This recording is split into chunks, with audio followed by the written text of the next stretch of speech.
dirqama kabajaa keessanii ulfina keessaniifini gidduun dhufe nagaama sin gaafachuu malee haasaa dheeraallee qabu dhuguma otoo dandahamee sila halkanii guyyaallee si waliin haasa'e natti tola yoo ammoo haala as jiru hubattanii xiqqoo gara kanatti yaada kiyyaa deemsisuurra silaa waan irratti xiyyeeffatamuu qabutti xiyyeeffachuutu narra jira waan ta'eefin yeroo gabaabduu qofaa amma bireekiirra jirra waan daqiiqaa xiqqooti isheematti fayyadamee nagaa sin gaafachuu barbaada baga jiraattanii dhaamsi sinii qabu dhaamsuma xiqqoo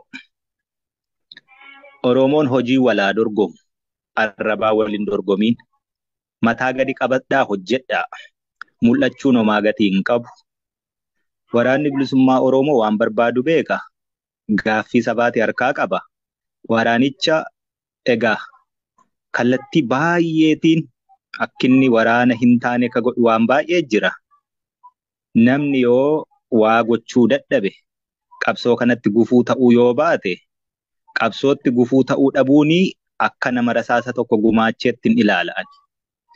Kanaafiyyuu buusii miti dubbiin keenya. Maallaqa funaanuu miti dubbiin keenya. Sirnadha ijaarrachuu feena.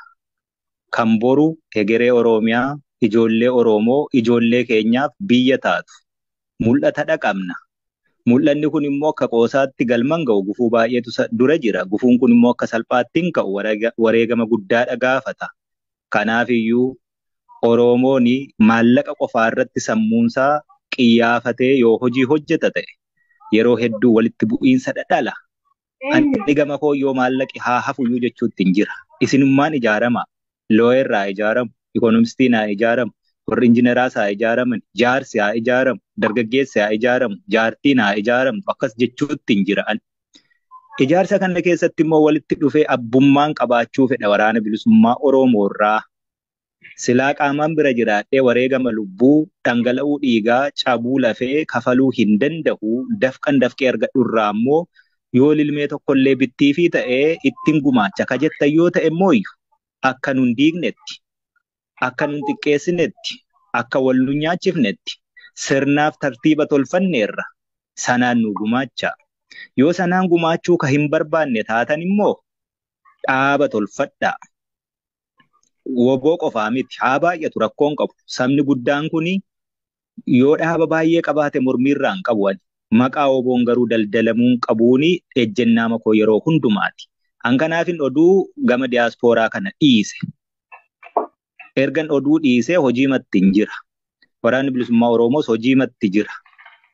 Namni yoo walii galuu dadhabee akka walii galuu hin qabnetti walirraa fagaachuu osoo hin taane walii galuu dadhabuu keenya irratti walii gallee walii beeknee taa'uun ni danda'ama.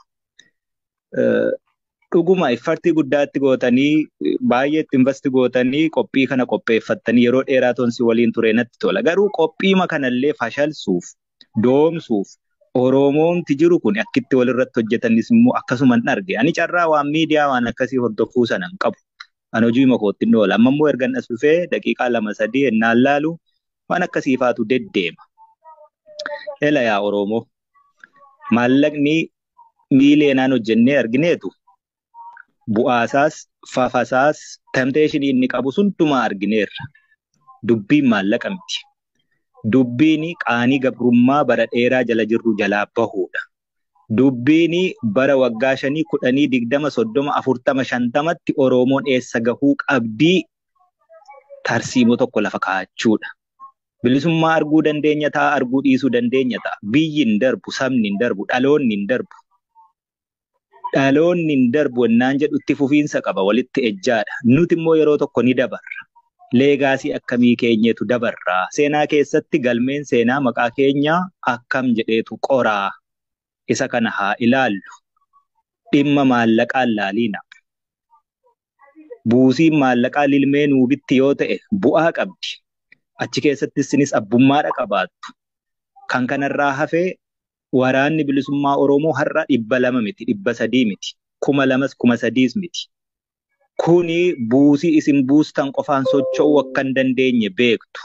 Buusiin isin buuftan suni abbummaa akka qabaattaniif qofa.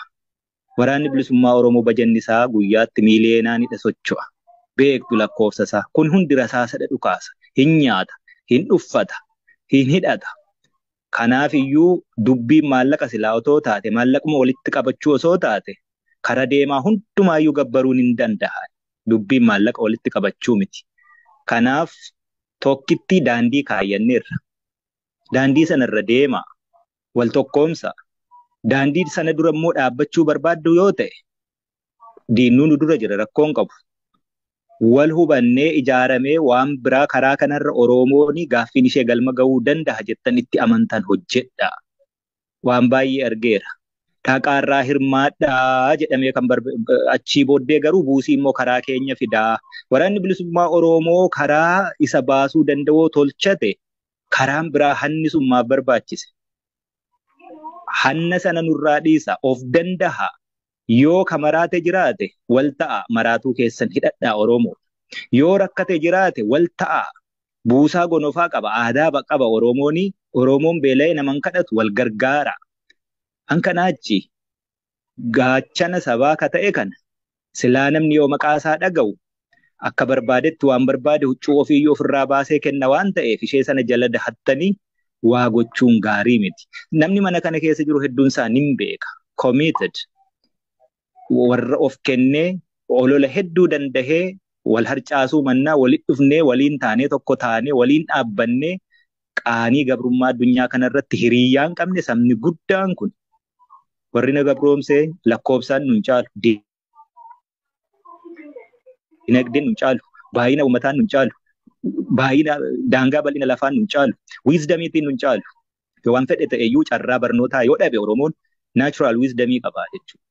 Kana hunda keessa dabartaniitu olola meeqa keessa dabartaniitu asitti walitti qabamtanii jaarmiyaa ABO utubuutti jirtan.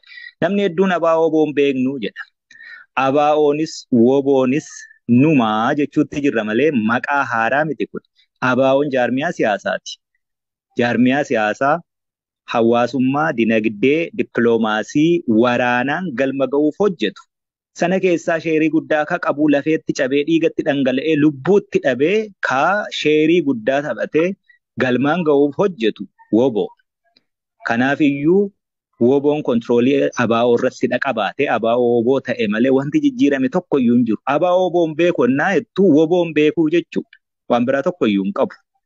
WBO'n beektan yoo ta'e immoo akka inni ta'uu danda'utu naan galuu jechuudha.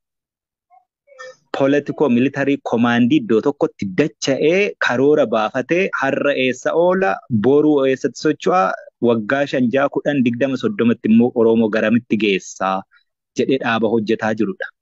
Mul'ata dhaqabna. Mul'anni kun kan inni galma ga'uu danda'u istiraateejii yookaan tarsiimoo hedduutu jira.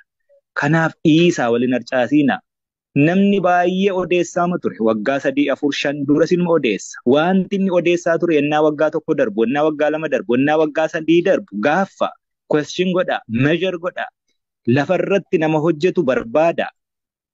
Oromoo rakkoo Oromoo teessee Oromootti himaa yoo oolte homaa gatii hin qabu. Balbala namaa rurrukuti. Deemi waa barbaadi. Gara deemetti miilli taa'u silaaftuu homaa gatii hin qabu. Miilli deemu garuu waa dhala wayitti bahaa jechuudha. Balbala namaa rurrukuta. Profeesar Mahammad dhiyooma kan innaa waasoo dhagaye. Gaaffii Oromoo jennee Oromoon rakkoo qabdi jennee biyyoota adda addaatti deemnee waraqaa barreeffannee galfannee waraqaan keenya dubbifamuu diddee shelfii taatee achitti dhukkee tu irra qubataa jedhe. Dhugaa namni nun dubbisu ture. Akka Oromoo akka WBO'tti dhiisiiti akka Oromoottuu sabni guddaanii lakkoofsi isaa hammana ga'uuf lafa dachee hammana bal'attu qabdu suni akka sabaattuu hin beekamtu. Har'a wanti tikseelooniiti homaatti hin baatu ijoolleedha waliin galtu waliin hin deemtu waliin hin dhaabbattu siyaasa iyyuu hin beektu fuuldureen ishee maal akka ta'e hin beektu ka jedhametu addunyaa kana dubbachiisuu jira jechuudha. Kanaaf lafarratti waan hojjetamu raashinaali. Logically and reasonably measure godhaati judge nu godha.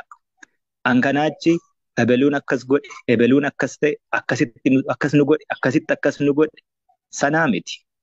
Kanaafuu yeroo fixadheen jira dhiifa manaa godhaa tonguddoo isinitti haasa'e natti tolaa deebi'uuf hin jira waan ta'eef waan birriitiin osoo hin taane waan tarsiimootiin yaada. Wanti amma deemaa jiru kanaa sanaa siniin jechuun barbaadu itiksiisaas miti waan ta'eef. Garuu chaalenjiin guddoon fuuldura keenya jira quba qabaadhaa. Kanaaf waan tarsiimoo irratti Oromoon maalitti bahuuf deemti? Akkam ta'uu qabna? Wallaalaa keenyas beekaa keenyas akkamittiin qabannee fuulduratti socho'uu dandeenya? Baabura tokkotti akkamitti deebinee wal qabannee isteeshinii isa xumuraa irratti haga buunutti wal dandeenyee deemnaatti deema jechuudha. Abaaboo boon beekuu hoogganni isaa abaluu miti. Akkas miti dubbichi. Yookaan 2000 akkasii 2000 akkasii korri sabaa akkas godhee miti. We are an independent organization amma. Kana fudhachuu danda'utu sinitti jira. Dhaabni nu hoogganu kan biraa, namni nu hoogganu kan biraa jiru. Dirreerraati hooggan. Dirreerraa hoogganuu nun barbaannu. Hooggansa nun barsiistanii, qabsoo nun barsiistanii jedhus jira. Waggaa 50 darbe dhiiroo. Waraana 50 garuu qabaachuu hin dandeenye Oromoo. Kanas ilaala yoo sammuu qabdu ta'e. Waggaa 50 darbe kana hundumaa keessatti waraana bilisummaa Oromoo Oromiyaa guutuu keessatti diina waliin kiiloomeetira 1-2 irratti taa'ee leenjisee hidhachiisee lolchiisee mandara keessa taa'ee lole in history of this world ripheen lolaa akkasiitu jiraatee hin beeku. Takkaamayyuu hin jiraanne jechuudha. Kanaan dura immoo gammoojjii fagoo lafa waraabessii fi allaattiin foon keenya sooratti Oromoonuu jiraachuu keenya quban qabne keessatti wareegama kaffalleerra. Waraana xiqqoo taane waraana 500 horachuu hin dandeenya baa'oon barasaa guutuu keessatti. Kuni har'a yeroo ta'u it's not a miracle. Hojjetameetu jijjiirame. Hojii sanatti waa gumaacha dhagaatti hin darbatiina. Yoommoo waa gumaachuu hin dandeessan ta'e callisaa dhiisaa sunuu gumaacha. Fayyaanaa ta'aa dhiifamaa teenshinii hedduu jira. Hojii hedduu jira. Ni hubattu jedhee yaadaa. Egaa milkaaha injifannoo.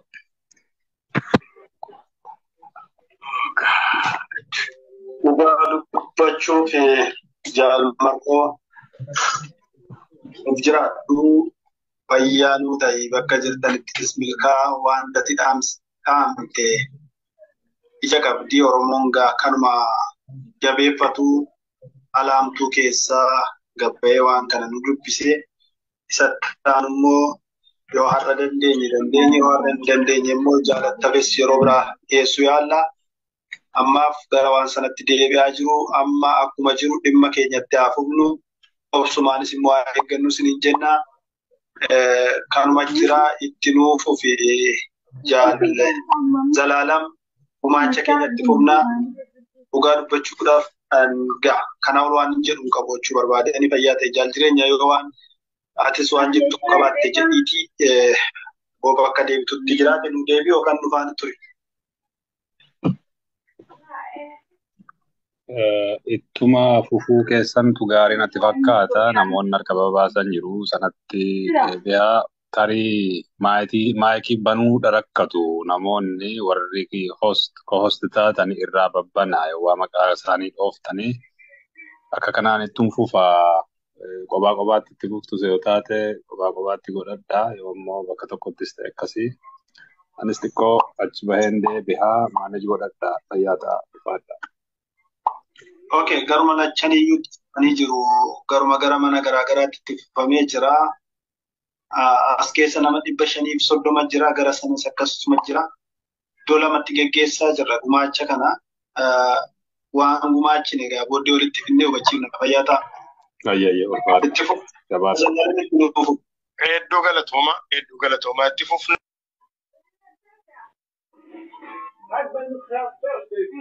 Yeroo Garbiitii fi Mahammad Agadaa wal duraa akka ofumaatti fuftuu jaalladhu.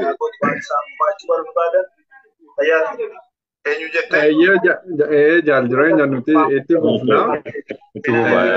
Nan deebi'a gabaadhaa. Tole fayyaadhaa. Jaalawwi jirtaa? Maayikii kee banadhuuti nu dursi ayyee itti nuufuuf egaa. Okay. 1 second.